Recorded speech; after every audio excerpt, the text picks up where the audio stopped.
Queridos hermanos en nuestro Señor Jesucristo, este quinto domingo del tiempo ordinario del ciclo B tiene algo que debemos siempre pensar que va a ser parte de nuestra vida continuamente, y es el valor del sufrimiento. Se dice en la psicología que dependiendo de cuánto hemos sufrido, en esa medida se puede calcular la madurez humana de la persona. A la par, ¿por qué no la madurez espiritual? Se puede decir, dime cuánto has sufrido y te diré cuán maduro eres. Pero eso se da normalmente cuando la persona tiene la capacidad de asumir el sufrimiento. Porque hay otros sufrimientos que en cambio matan. Hay sufrimientos que destrozan, que te dejan herido y con traumas y a la final no puedes salir de esto. Pero cuando uno puede superar los sufrimientos, uno madura mucho. En la medida del sufrimiento, esa medida se da también en tu madurez. Dice hoy la primera lectura que nosotros prácticamente debemos considerar nuestra vida como un soldado, es decir, hay una guerra, así de sencillo. Y en la guerra, ¿qué se ve? No se ven cosas normalmente bonitas. Uno tiene que disponerse a la muerte y tiene que disponerse también a ver morir a los suyos, a sus compañeros. Sabe que hoy está y más tarde quizá ya no. Y si no morir, por lo menos verlos lastimados, verlos con tensiones. Pero también la guerra, el ser soldados, implica que yo pertenezco a un batallón, que yo sé que no estoy solo. Eso es lo que me puede como consolar en medio de la situación. Pero en el mundo de la fe, en la relación con Dios, aun cuando tenemos hermanos a nuestro lado, sabemos que ocurre algo especial, y es que normalmente el batallón se pone en contra de otro batallón para defender, por ejemplo, la tierra, defender la fe, en muchos casos en las guerras santas.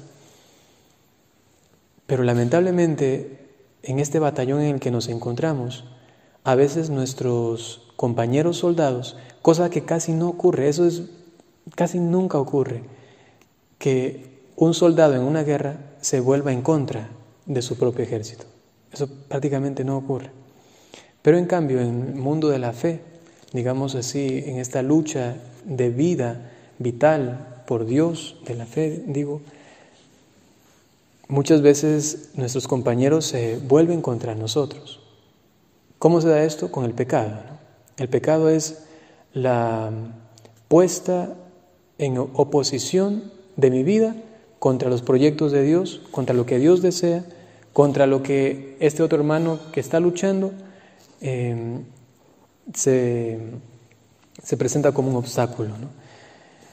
Esto nos lleva a una deducción, y es que en esta guerra tenemos a un jefe, a un capitán, en el cual debemos confiar totalmente, pero solamente en él, porque el otro, el de a mi lado, a veces puede ser que se vuelva en contra de mí.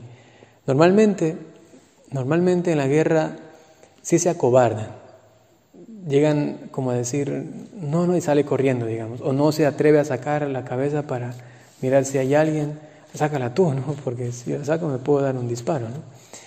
Entonces sí se acobardan, pero volverse en contra, esto es fuerte, ¿no? Y eso suele pasar en la vida espiritual. Es decir que aun cuando tenemos compañeros, deberíamos poner nuestra esperanza solamente en el capitán. En él sí sabemos, él está dispuesto a morir por mí. Y eso es una grande aliciente, una grande esperanza para nosotros que estamos en esta guerra. Dice Job que en las noches no puede dormir, que se da vueltas y vueltas esperando a que amanezca. Esto sucede cuando la persona realmente está muy tensa, muy estresada, con muchas preocupaciones. Se le va hasta el sueño de la focalización polarización, concentración que tiene de un asunto y está ahí que no le deja. Esto pienso que a muy pocos les ha pasado. Creo que ustedes pueden dormir bien, no sé, seguramente duermen bien, ¿no? O sea, van, quizás les cuesta un poquito, pero ya están roncando, ¿no? Tranquilamente. ¿A quiénes les pasa eso, no? Es difícil que le pase por un asunto espiritual.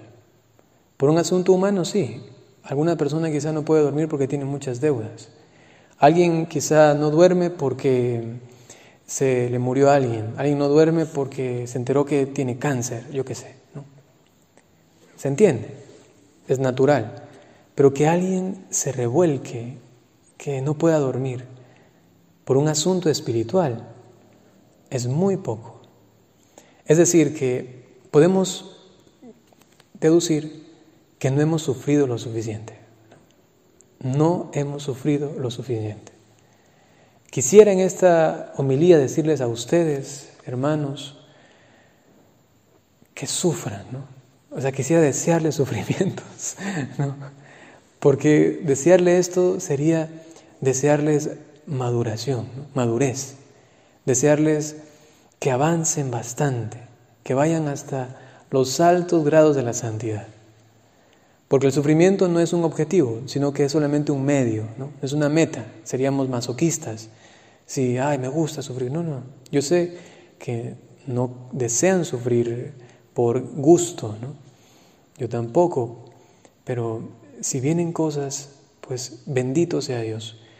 Marianita del Niño Jesús, santa ecuatoriana, decía al final de su vida que si hubiese entendido lo que el sufrimiento da a un alma, hubiese pedido enfermedades, no solamente sufrimiento, porque a veces uno dice, sí, yo quiero sufrir una piedrita en el zapato, por ahí un dolor de muela, yo qué sé, alguna cosita, ¿no? La comida que no me gusta, bueno, me la como, tomo eso de aquí sin azúcar, yo qué sé, cualquier cosa, y uno piensa, no, eso a la final después pasa y estoy bien. Pero ella dice enfermedades, algo permanente, ¿no? Yo que sé, un cáncer, ¿no? Yo que sé,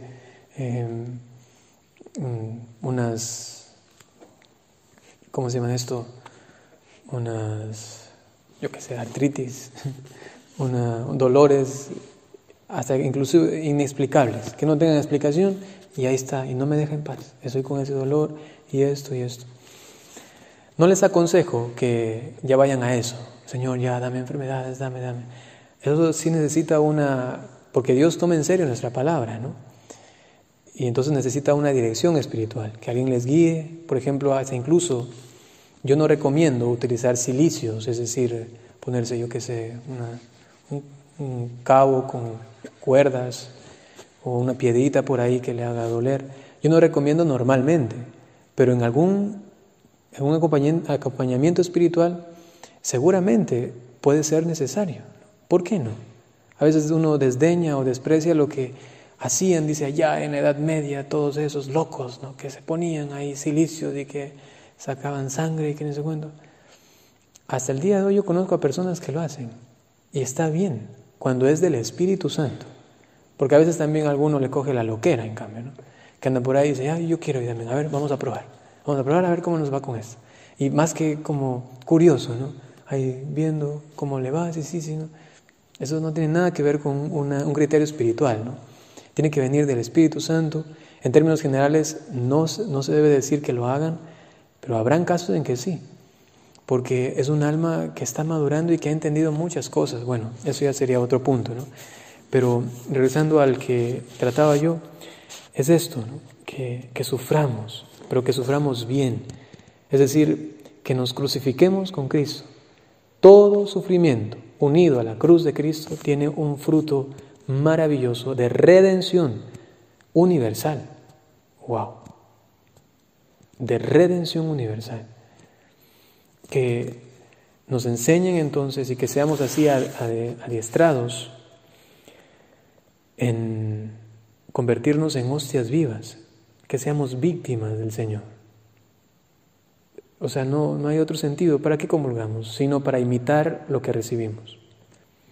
hostia significa víctima, es decir, que hay alguien que se está entregando totalmente por nosotros. Así también cada uno debería hacerlo, ¿no? Eso por un lado. Vamos un ratito al Evangelio.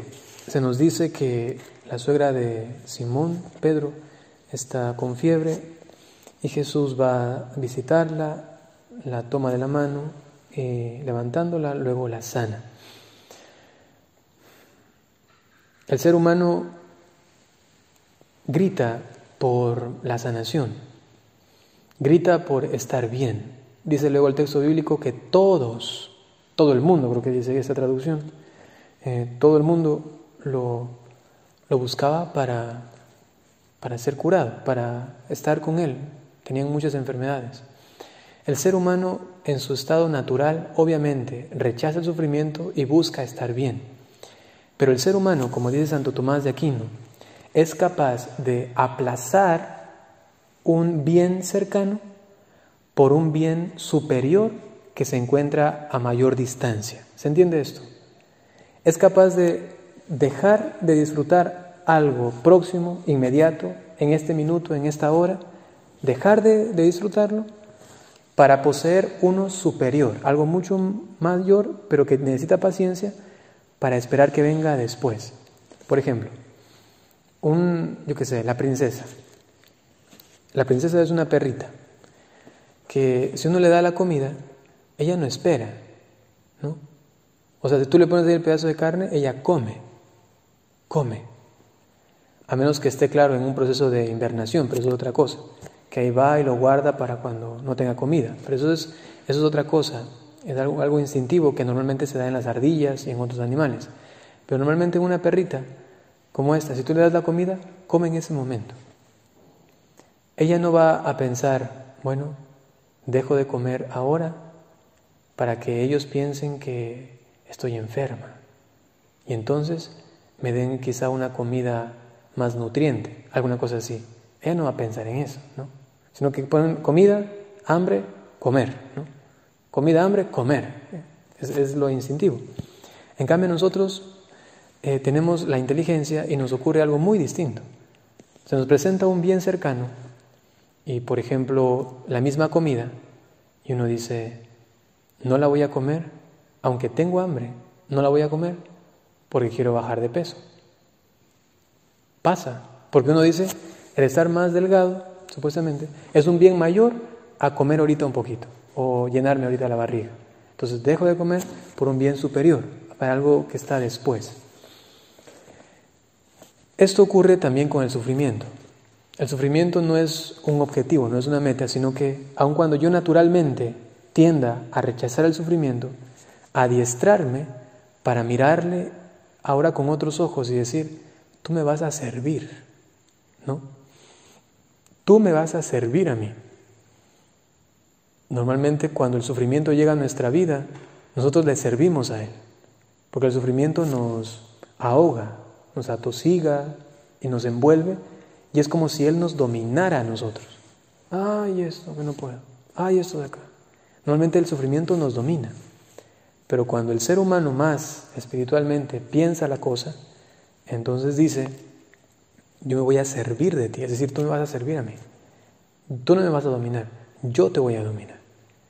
Si viene el sufrimiento, me sirvo de él para un bien después superior. Por ejemplo, en la maduración, la capacidad en nuestro carisma de estar solo, de estar en silencio, de no buscar los primeros puestos, de ser olvidado quizá, de no ser reconocido. Ahí a un lado puesto que nadie dé nada por nosotros, es un hermano o una hermana más, bueno, así. Y luego ir como penetrando en este misterio que no solamente redunda en mi provecho, sino que luego en provecho de muchos otros. Porque gracias a esto estoy ayudando allá a José Antonio Contreras, que vive en la punta del sur de Chile, allá, en la Patagonia le llaman, ¿no? Es decir, allá, la punta de toda América. Ahí está ese señor, necesita de un milagro, ¿no? Y sin que nosotros sepamos, le hemos ayudado. Decía San Agustín, solo en el cielo nos enteraremos de todo el bien que hemos hecho con nuestras obras. Y cómo no, a través del sufrimiento. Queridas hermanas, especialmente a ustedes, les deseo que sufran bastante, ¿no? De verdad, de verdad. Esto les puede ayudar mucho, ¿no? Les puede ayudar mucho. Ya después les desearé bienestar y salud, amor, dinero, no mentira. Ya después les desearé otras cosas. O sea, cuando yo digo esto, les estoy diciendo para que sean muy santas, muy, muy, muy santas, ¿no? Maduren lo que tienen que madurar. Aquí tenemos unas hermanas jovencitas, aún les falta, obviamente, ¿no? Madurez humana, espiritual.